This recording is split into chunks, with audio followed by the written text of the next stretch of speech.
¿Sabías que el 60% de tu calefacción se escapa por las ventanas? Cambia a ventanas con certificación Passive House diseñadas para viviendas de consumo casi nulo. Renoven dispone de un centro exclusivo de fabricación de estas ventanas único en Navarra. Además, disponemos de instalaciones en toda la zona norte para ayudarte a ahorrar en calefacción. Renoven, ventanas para toda la vida.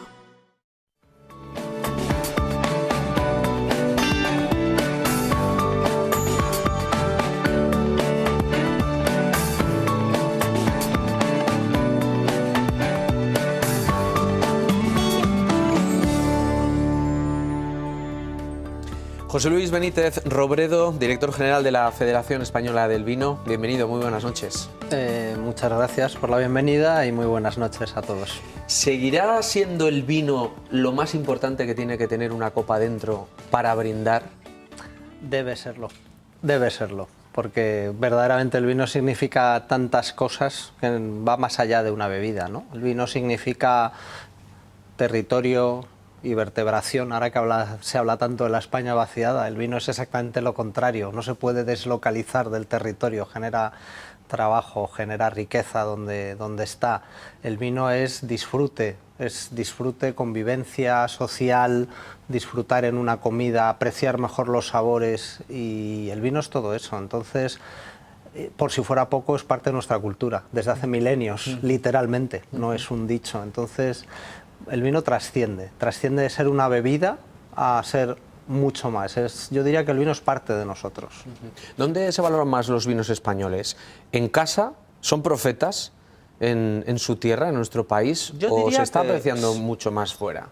Bueno, diría que sí, que el vino español se aprecia en España. Es cierto que hemos tenido unos años de caída de consumo, también porque se han cambiado los hábitos del consumo y porque se ha cambiado el tipo de vino que se consumía, ¿no? Hace años el vino que a lo mejor consumían nuestros padres, más del chátido de vino en los bares, eso ha ido desapareciendo. Ahora ya vemos el vino más en copas o en vaso, pero de una botella con marca, etcétera, ¿no?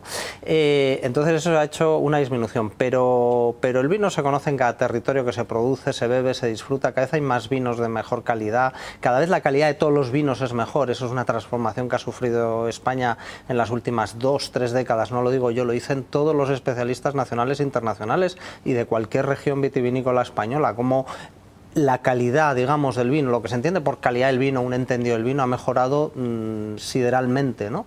Y de tal manera que incluso los vinos más baratos tienen muchísima calidad, y eso es una transformación que se ha producido. Entonces yo creo que sí que lo apreciamos, y si hablamos de otros países, pues depende mucho de las regiones, pero ahí está el vino español en Estados Unidos, en Canadá, en China creciendo, en Rusia, por supuesto países de la Unión Europea como Reino Unido, como Alemania, tradicionales consumidores.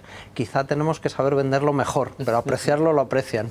O sea, los tradicionales consumidores los tenemos localizados, sabemos dónde tenemos que poner el tiro, pero es verdad que en nuestro país ha habido también, bueno, pues una época dorada. Ahora también toda la variedad y las distintas denominaciones que hay en nuestro país, pues de alguna manera también hay una pequeña competencia. Yo siempre digo que aquí en Navarra de alguna manera estamos un poco rodeados, que aquí se hacen muy buenos caldos, pero que estamos rodeados realmente. Mira, Roberto, la competencia no es mala, al revés, ayuda. Y yo me acuerdo cuando en una etapa anterior, hace muchos años como gerente de una bodega y vendiendo vino por el mundo, fui a una tienda especializada de vinos en Estados Unidos. Para que se centre en nuestros espectadores, este tipo de cadenas de Estados Unidos en un par de estados nada más igual venden 4.000 millones de dólares o 6.000 millones de dólares de bebidas, nada más, ¿eh? O sea, para que entendamos la dimensión. Entonces llegabas ahí, esto era solo bebidas alcohólicas, con contenido alcohólico, entre ellas el vino, y vendíamos vino en nuestra bodega. Yo la sensación que tuve cuando llegué ahí en el año 2003 dije, ¿cómo puede ser que tengamos una botella de nuestra marca aquí? Porque ahí veías en un lineal enorme de vinos de todos los países un cachito así que ponía España, Spain and Portugal, ponía, y entonces ahí estaba el vino de la bodega. Lo bueno, ¿sabes qué es? Que en 2015 volví a esa misma cadena y ya no era un trocito así de un anaquel, eran 3 pasillos enteros de categoría vino de España y separado España. Es decir, ¿Y quiere decir que era de esa bodega sola? No, era de muchísimas más bodegas, de muchísimas más regiones. Esa competencia ayuda a colocar, a crear una marca y es muy sana, porque además la competencia nos incentiva a hacer las cosas mejor, yo estoy convencido. Pasa que también hay que trabajar y destacar por lo que uno es capaz de ofrecer distinto a los demás para destacar en esa competencia y que el consumidor te elija, porque al final el vino no solo hay que hacerlo bien, hay que venderlo bien, y esa es la parte difícil, porque la competencia mundial es muy, muy grande. Y bueno, quizá en España, no solo en el mundo del vino, hemos sido un país muy de vender por bajo precio en general, como primera aproximación, y cuántas veces no he oído yo en este mundo del vino en el que yo ya unos cuantos años, no, es que mi vino es muy bueno, nuestro vino es maravilloso, relación calidad-precio. No, oiga, no, tenemos que decir que nuestro vino es maravilloso, relación calidad-calidad, es maravilloso, y a partir de ahí cada uno lo vende a lo que puede y a lo que quiere, que hay distintas estrategias de negocio y es totalmente libre, pero si queremos ponerlo en valor tenemos que hablar de calidad intrínseca del producto, de lo que significa y de las marcas que están detrás. Sí, es verdad que a veces con eso parece que estamos haciendo un favor y estamos haciendo precisamente lo contrario. Ha sido poner el chato encima de la mesa y venir al imaginario colectivo, es verdad, esas barras de los bares de antes, que ahora ya pues son tan modernas que hay que acompañar también de otra manera pues el propio tiempo del vermú, y no solamente tomar un vermú, sino tomar un vino, tomar una cerveza. ¿Por qué la gente joven está siendo desde hace un tiempo el objetivo de las campañas de comunicación de las bodegas, de las denominaciones de origen? ¿Qué ha pasado con la gente joven en este país? Pues que yo diría que desde los años 90, que realmente es cuando se produce este gran desarrollo marquista de bodegas, también se produce una cosa paralela, que es una proliferación de críticos nacionales en el mundo del vino, como una nueva modalidad. Antes había dos y en esa época había un montón. Se empieza a hablar del vino de una manera muy sofisticada, las bodegas acompañan en esa sofisticación olvidándose un poco del gran público. De todas maneras también pasa otra cosa, en esos años cambia también la manera de llegar al público, cambia, igual que está cambiando ahora, ¿no? Pero quiero decir, antes no era necesaria a lo mejor tanta promoción en el sentido, tanto marketing, en el sentido marketing, era más la promoción, más el boca a boca, más, sí, había anuncios por supuesto, pero claro, ese es el gran desarrollo en España, la televisión es los 80, los 90 y el vino está fuera, porque somos un sector muy atomizado de empresas de pequeñas dimensiones. La mayor empresa de vino de España factura 300 y pico millones de euros. No quiero decir marcas de cerveza, pero una cervecera regional muy conocida factura más que eso, regional, no hablo de las grandes marcas. Es decir, invierten muchísimo en promoción. Al final, invertir en promoción, comunicación, ayuda mucho a la venta de cualquier producto. Me da igual que se llame vino, que se llame cerveza o que se llame pasta de dientes. Al final eso es fundamental y el vino lo ha tenido muy difícil en ese sentido. Si a eso unimos que el mensaje a lo mejor, en vez de facilitarlo, lo ha complicado. Yo recuerdo una discusión que tuve, yo estuve en Rioja muchos años, en el Consejo Regulador, presidiendo la Comisión de Promoción, y en un anuncio que nos planteaba una agencia, había quien decía en la mesa, es que este anuncio está muy mal, porque cogen la copa por el cáliz en vez de por el pie. Y decía, ¿pero de verdad creéis que al consumidor le importa un pepino si la copa se coge por el cáliz? Pues no, es que hay que enseñar. No, a la vez que hacemos el anuncio hay que enseñar. No, hay que enseñar el producto, hay que venderlo. No hay que complicar la vida. Tendemos a ser tan egocéntricos y a creernos que lo nuestro es tan especial que queremos siempre la perfección. Y a veces la perfección es enemiga de la claridad del mensaje, de la simplificación del mensaje. Y ahí yo creo que perdimos unos años preciosos, pero bueno, ahora yo creo que eso se está cambiando. Y contestando a la pregunta en concreto, pues claro, es llegar a un segmento de la población que se había inclinado, sobre todo por la cerveza, por la simplificación del mensaje, por la facilidad. La gente joven, aparte de los sabores que también importan, ya no está tan educada a beber vino en casa, y además ahora no se nos ocurre. Ya a mis hijos no les hago vino mientras tenían menos de 18 años, fundamentalmente porque mi mujer no me dejaba, y eso que su padre y su casa vivía del vino, ¿no? Y sin embargo a mí, pues con 15 o 14 años, pues en la cena de Navidad o de tal, mi padre sí me da vino, o sea, aprendí a conocerlo, pero es cierto que eso ahora no se debe ni se puede, pero cuesta más llegar porque te cuesta más enseñarlo, porque el mensaje es más difícil, porque hay rosado, hay tinto, hay blanco, hay especialidades, hay regiones, hay variedades. Todo eso complica un poco per se el mensaje. Bueno, hay que recuperarlo, hay que decir que beber vino no es tan complicado, que hay que disfrutar el momento, convivir con la comida, con la sociabilidad, pues estas imágenes que vemos aquí, ¿no? Y que al final lo puedes tomar en un vaso de cristal o en una copa muy sofisticada, o hasta si te gustan un vaso bueno, ahora de plástico no, que no se puede ver en plástico, pero bueno. Sí, pero en un vaso sin... de los de sí. cartón reciclable, ¿no? Entonces, bueno, al final eso es lo que importa, decirle al público que lo importante es beber vino por todo esto que significa el vino. No es una bebida más, es muchas cosas. Sí, que no haya miedo, pero sí que es verdad que hay un miedo que es transversal, que yo creo que le pasa a gente de todas las edades, que es el hecho de, si es que yo no entiendo.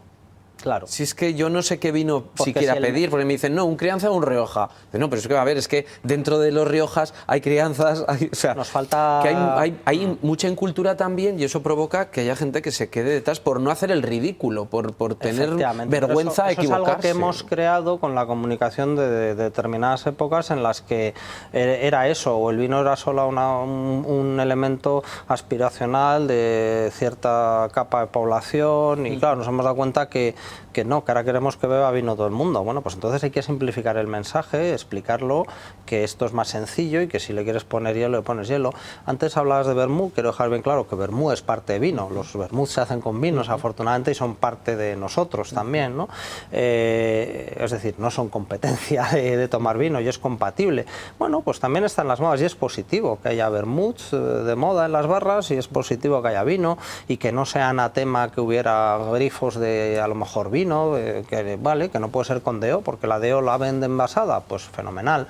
Pues no es con DO, pero puede haber vinos excelentes sin DO, y hay que romper un poco el miedo, hay que simplificar el mensaje sin perder tampoco lo que tiene, insisto, porque yo creo que uno de los grandes atributos del vino es esa diferenciación que tiene, el hecho de que mi viñedo y el tuyo sean distintos, y el vino que tú haces y el mío, aunque estemos en el mismo pueblo, en la misma región, pues sean productos diferentes porque tú lo orientas de una manera, yo lo oriento de otra, ¿no? Entonces eso es una de las grandes virtudes del vino, y entre otras cosas lo que permite que haya 4.000 bodegas en España que comercializan vino, porque si no habría, pues como ha pasado en el sector cervecero. Yo desde que empecé a trabajar en el mundo del vino en el año 99, o sea, hace ya unos cuantos años, 20, siempre oía que lo que tenía que pasar en el mundo del vino de España era la concentración, había que ir a la concentración, Mi sorpresa es que 20 años después no solo no vas a la concentración, sino casi hay hasta más dispersión, o por lo menos la misma, ¿eh? ¿Eso es bueno o malo per se? Yo creo que no es ni bueno ni malo. Si queremos... ¿qué pasa en Borgoña? Que es la crème de la crème del mundo del vino, que hay microbodegas a punta pala, ¿no? Es decir, yo creo que no es una cuestión de tamaño, eso es lo que permite al vino y lo que permite que haya tantas zonas y se genere tanta riqueza. ¿Qué le preocupa al sector? Estás en Pamplona porque has venido invitado por Navarra Capital. Seguramente que te vas a llevar de aquí pues muchos comentarios positivos, otros que seguramente no lo sean tanto, pero supongo que todo el mundo con ganas de mirar al futuro y saber qué es lo que va a pasar a partir de ahora con Claro, los lo que va a vinos. pasar es que nos movemos en un entorno, como en toda la economía, de mayor incertidumbre. En la medida que nos hemos globalizado, también nos hemos convertido en economías más vulnerables, más sujetas a la incertidumbre, ¿no? Ayer se leía que caían las bolsas por el coronavirus de China. Fíjate tú, ¿quién iba a decir estas cosas hace 30 años? Y nos enterábamos que había un coronavirus en China. Entonces, esa globalización impacta de tal manera que situaciones como el Brexit ha influido mucho. Yo diría que ese es un tema que ahora, también por tranquilidad, aunque ahora va a llegar el Brexit, el gobierno inglés va a solicitar la prórroga hasta el 31 de diciembre, va a permitir que se negocien las cosas que hay que negociar para que el tema, bueno, no impacte negativamente en el corto plazo, y en el largo podría afectar pues, si no hubiera un acuerdo comercial con Reino Unido, ¿no? Pero son los aranceles de Estados Unidos, son lo que está pasando en China. Mañana puede implicar que haya un parón en las importaciones de China. Es decir, todo esto, y además, fíjate, el año nuevo chino es el momento mayor consumo de vino en China. Entonces, todo esto afecta, todas estas cosas que nos pasan nos afectan y son los desafíos, pero luego tenemos desafíos específicos que, aunque sean globales, como el cambio climático, afectan mucho más a nuestros viñedos por nuestra situación geográfica que a otros cultivos o a otras zonas del mundo. Y también una amenaza que tenemos es que, al ser el vino una bebida con contenido alcohólico, pues también le afecta mucho todas las corrientes globales antialcohol que se están produciendo, que provienen de determinados países. ¿Y la posible devaluación de la libra?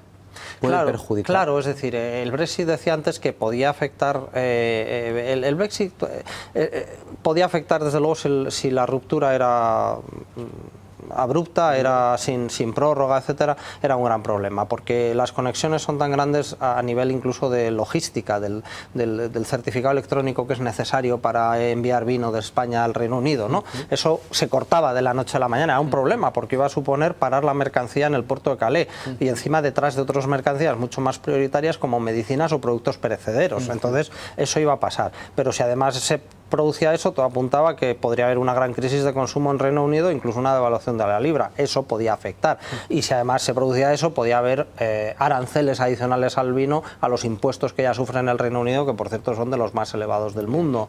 Entonces, claro, en la medida que eso no pase, es más probable que la afección sea menor. Ahora, ¿el Brexit supone, digamos, en un año o dos, un problema en el Reino Unido, en su economía, y se produce una caída de consumo? Nos va a afectar, pero digamos que, aunque el origen fuera el Brexit, la causa va a ser la caída del consumo, como si mañana se produce una caída de consumo en China o en España, va a afectar. Entonces, ahí estamos más tranquilos, porque justamente hay que recordar que Reino Unido es el primer consumidor de vino español, del vino que exportamos al mundo, tanto como el 15% del valor del vino que exportamos envasado va al Reino Unido.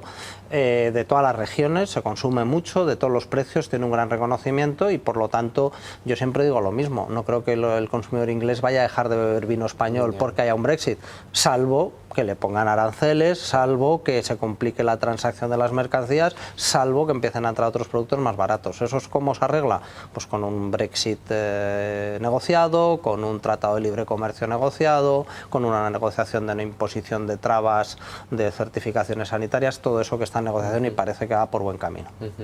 ¿Cuánto se habló del Tratado de Libre Comercio, sobre todo con los Estados Unidos, antes de que llegara Trump? Ahora estamos hablando de algo, ya nadie habla del tratado, ¿no? Ay, pero bueno, sí tengo que dar sea... una buena noticia, que es que el otro día en Davos la presidenta de la Comisión y Trump hablaron de volver a retomar el capítulo agrícola, que es el gran escollo del Tratado de Libre, y además de partir de cero, y que sería bueno. Ojalá, sería ideal tener un Tratado de Libre Comercio con Estados Unidos.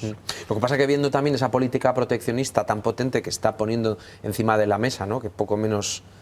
Lo que pasa es que no es claro, es que es el problema. Un tratado de libre comercio es tan ambicioso y cubre tantas áreas, y sí, Trump tiende su administración a una política muy proteccionista de America First. En ese sentido, yo creo que es muy interesante una declaración conjunta que nuestra asociación europea, a la que pertenecemos nosotros como asociación española, y la principal asociación de Estados Unidos, el Wine Institute of California, han firmado y han hecho pública hace tan solo la semana pasada, para ser exactos, hemos hecho pública pidiéndoles tanto a la Comisión Europea como al gobierno norteamericano, por supuesto a los respectivos gobiernos de cada país de la Unión, la absoluta necesidad de negociar, de desescalar el conflicto en lo que a vino se refiere, pedir ya como sector, tanto el vino norteamericano como el vino europeo, que no queremos aranceles, ni que para el vino que viene a Europa, ni con independencia del Tratado de Libre Comercio, y que además nos dejen fuera de disputas que no tienen nada que ver con el vino, ¿no? Como es el caso Airbus-Boeing, que ha motivado toda esta historia, que es una disputa que arranca en el año, hablo de memoria, no sé si es 2004, o sea que ya lleva su tiempo, no, 2011, no me acuerdo, hace muchos años. El caso es que realmente lo importante de esto es que también se entienda que nosotros como sector de bodegas europeas y bodegas norteamericanas queremos que haya unos flujos de comercio, porque ya los hay de intercambio, los hay de compartir distribuidores, importadores. Cada vez se importa más vino, claro, en España no, pero porque en España no importamos vino ni de Francia ni de Italia ni de Estados Unidos más que testimonialmente, igual que pasa en Francia, igual que pasa en Italia, pero hay muchísimo vino de Estados Unidos que viene al Reino Unido, a los países bálticos, a Holanda, a Alemania, es decir, a Europa, a la Unión Europea, ¿no? Entonces también a ellos les interesa, y en ese sentido, claro, hablaba antes de las dificultades de la economía global, pues esa es un ejemplo concreto que además está afectando seriamente a nuestras bodegas. Vamos a hablar un poquito de Navarra. Te voy a pedir que te mojes un poco de Navarra. ¿Cómo ves a nuestros vinos? ¿Cómo ves el movimiento que se produce en la denominación? Pues los veo muy bien en cuanto a calidad, en cuanto a marca y en cuanto a diversidad y bodegas que surgen, que están haciendo las cosas fenomenal y cada vez con mejores ejemplos. Y perdóname, no es un piropo a Navarra, porque creo que es un fenómeno nacional, lo decía antes, que la calidad ha mejorado infinitamente. También lo que hay que hacer es creérselo. Para vender lo primero que tienes que hacer es creértelo, y quizá Navarra como DEO, porque también no hay que olvidar que hay una parte de Navarra que está en la DEO Rioja, que también lleva sus avatares paralelamente y de manera diferente seguramente a la propia DEO Navarra. Bueno, pues ha pasado vicisitudes, ¿no? En un momento, hace décadas, yo no estaría en el mundo del vino, que parecía que Navarra era igual a Rosado nada más, luego parece que eso se abandonó. Bueno, yo creo que lo que hace falta de alguna manera pues es agruparse, porque tienes la marca, y al final la marca Navarra también vale, como DEO me refiero. A lo mejor no vale tanto como la de Rioja, pero vale, y hay que creérselo. Y bueno, y hay que hacer las cosas conjuntamente y con inteligencia, y apostar por lo que sea más positivo. Yo sé que hay dificultades, pero también las hay en Rioja y en Jerez y en Rías Baixas. O sea, las dificultades no son algo ajeno a cualquier territorio de España, ¿no? Leíamos en prensa en toda España, en Cava, ¿no?, que se pagaba muy poco la uva. O sea, es decir, realmente problemas los hay, porque es un sector muy competitivo a nivel global. No es que no me quiera mojar, es que tampoco soy un experto en el vino navarro específicamente. Sí que he probado muchos vinos navarros, blancos, rosados y tintos excepcionales, entonces yo creo que ahí hay campo para hacerlo. Sí que es importante que nos creamos también que no debemos ni esperar que nos lo haga la administración pública, aunque les pidamos colaboración, y sobre todo también entender que el valor del vino llega cuando el consumidor lo paga. El valor del vino no se produce porque un viticultor o una bodega de un territorio diga mi vino es excepcional y vale mucho. Vale porque hay un consumidor, tú estás dispuesto a comprar mi vino en San Francisco, en Tokio o en París. Y entonces ese valor que yo sea capaz, por mi marca, por mi imagen, por la calidad del producto, todo combinado en el orden que quieras, haga que tú estés dispuesto a pagar más dinero por ese vino que por otro. Y lo interesante que tiene eso, además, es que en el caso del vino eso llega en vena al viticultor, siempre, de la zona que sea. ¿Por qué? Pues porque la bodega está ahí, está en el territorio, lo que decía antes, y entonces en la medida que esa bodega vende bien, también compra bien, ¿no? Por lo tanto, hay que pensar, yo creo que los tractores del vino y de la venta son las marcas, las bodegas, la calidad. Y eso no quiere decir que no haya que hacer caso a los demás, porque en las denominaciones de origen o en las interprofesionales conviven los intereses, y muchas veces también permite ciertas regulaciones de producción que son interesantes para muchas cosas, ¿no? Pero hay que entenderlo y hay que de alguna manera profesionalizar eso y que se tire. No solo porque digamos el vino navarro es muy bueno se va a vender, aunque lo sea. Aún tenemos los coletazos de Fitur, se ha hablado de turismo de todo tipo, pero ¿les va a ir bien a aquellas bodegas, a aquellos territorios que se animen verdaderamente a explorar el turismo del vino? Que sea una herramienta más. Es que, vamos a ver, somos un país, si no me equivoco, el segundo receptor del mundo de turistas, ¿no? Vale, muchos van a la costa, pero es que... Pero también se bebe en la costa. Eso además, pero lo que interesa es que se vea aquí y que facilitemos las ventas, que ese es un tema que estamos tratando de resolver a nivel de la Unión Europea, que es la fiscalidad de las ventas, para que tú te puedas, en vez de tenerte que llevar, y más ahora que vas con Ryanair y no te llevas ni maleta ni botellas, no las puedes llevar, pues te las puedan mandar y la fiscalidad se pueda arreglar, ¿no? Eso es un tema complicado, pero a ver si conseguimos arreglarlo. Para que se pueda vender en bodega, me refería. Mira, Napa es uno de los grandes ejemplos del desarrollo enoturístico. El 60% de la producción de Napa se vende en las bodegas de Napa, de turistas que se recorren desde San Francisco, que está a 2 horas y media, no a media hora ni a 20 minutos, para ir allí, pasar el día y se les cobra. La visita a una bodega en Napa no tiene nada que ver con muchas visitas a bodegas aquí en España, donde te cuentan la elaboración, no, allí te dan un ticket, te dan una cata, te enseñan 3 cosas y ala, el siguiente, y venden. Es decir, el enoturismo tiene que servir también para vender, para poner en valor lo que somos, para poner en valor nuestra marca, nuestra bodega, pero también para acabar vendiendo. Y eso exige una coordinación muy seria de todas las administraciones, porque es cierto que las competencias de turismo son de las comunidades autónomas, de los ayuntamientos, y hay que ponerse muy de acuerdo. hay que ponerse muy de acuerdo y de verdad creérselo.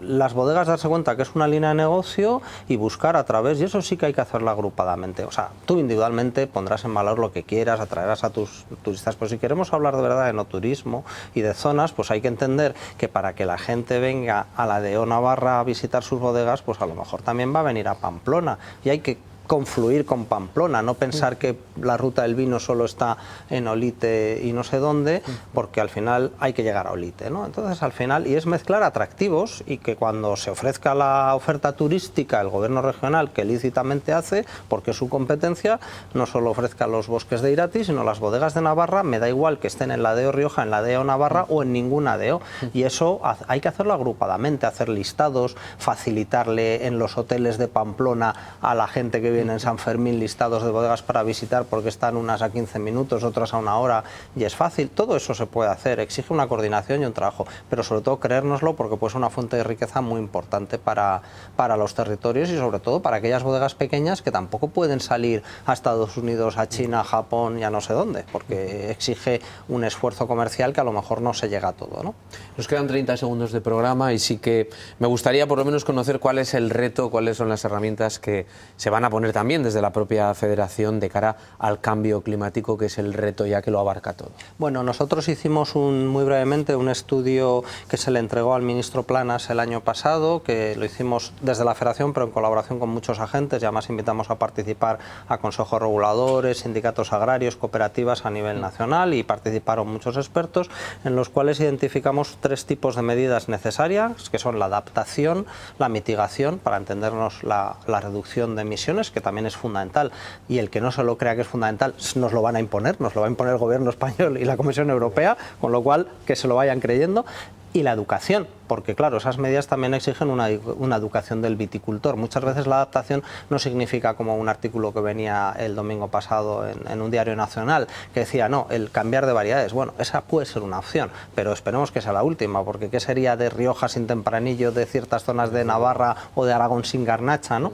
Entonces, claro, al final, pero hay unas medidas en la viña, unos sistemas de poda, de conducción, que te permiten retrasar la maduración, conseguir adaptar tu viña al cambio climático, y eso es importante. Y luego hace falta dinero, porque claro, si yo tengo que poner, porque cada vez tengo más granizadas, tengo más problemas de heladas, tengo que adaptar mi viñedo, tengo que poner un riego localizado de alta precisión, tengo que hacer una serie de cosas, buscar sistemas que me ayuden para localizar los pesticidas que cada vez me los restringen más, pues entonces hay que buscar también ayudas, que además no hay que dotarlas ex novo seguramente, ni hay que dar más dinero, que siempre es bienvenido, sino las medidas que ya hay, adaptarlas y considerar que es necesario priorizar en esas medidas, pues a lo mejor la adaptación al cambio climático o la lucha contra el cambio climático. Y ese es el trabajo que hicimos y que seguimos haciendo con el Ministerio y trabajando con la Comisión Europea. Muchísimas gracias, José Luis Benítez. Roberto, un placer. Muy rápido. Gracias y gracias grandes retos y espero que grandes éxitos. Muchas gracias. Buenas noches. Gracias. Bueno, buenas noches.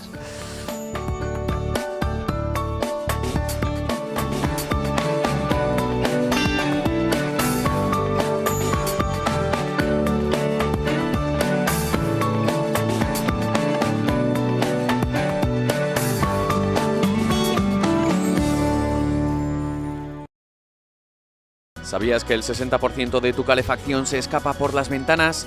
Cambia a ventanas con certificación Passive House diseñadas para viviendas de consumo casi nulo. Renoven dispone de un centro exclusivo de fabricación de estas ventanas único en Navarra. Además, disponemos de instalaciones en toda la zona norte para ayudarte a ahorrar en calefacción. Renoven, ventanas para toda la vida.